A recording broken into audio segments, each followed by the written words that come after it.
आज परळी शहरामध्ये आपले जे सप्तशृंगी दुर्गा सेवाभावी संस्था आहे, ह्या संस्थेमार्फत आपण व्यसनमुक्ती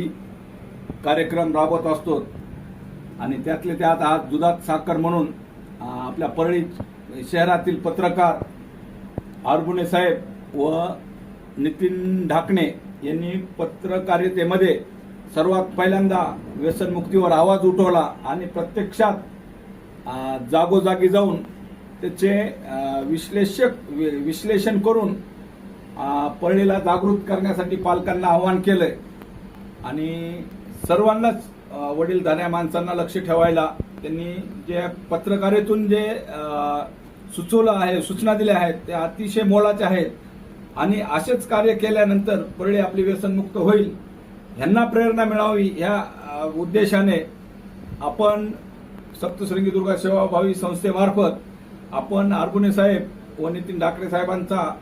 शाल श्रीफळ देऊन सत्कार करणार आहोत आणि या पत्रकारितेमुळे आपल्याला एक प्रेरणा मिळाली आहे आमच्या संस्थेला की ह्या पत्रकारितेमध्ये जे व्यसनमुक्तीवर आणि परळी स्वच्छतेवर आणि परळीच्या विविध समस्येवर जे कोणी काम चांगल्या पद्धतीने लिखाण आणि जागृत जनतेसाठी जागृतता आणील, निर्माण करील, ह्यांच्यासाठी आपण आमच्या संस्थेमार्फत 51,000 रुपये पहिलं बक्षीस, 21,000 रुपये दुसरं बक्षीस आणि 11,000 रुपये तिसरं बक्षीस मी माझ्या संस्थेचं अध्यक्ष या नात्याने आम्ही जाहीर केलेलं आहे आणि दरवर्षी एक आपण तारीख निश्चित करून आम्ही ह्या संस्थेमार्फत बहुमान आम्ही पत्रकारांना करणार आहोत.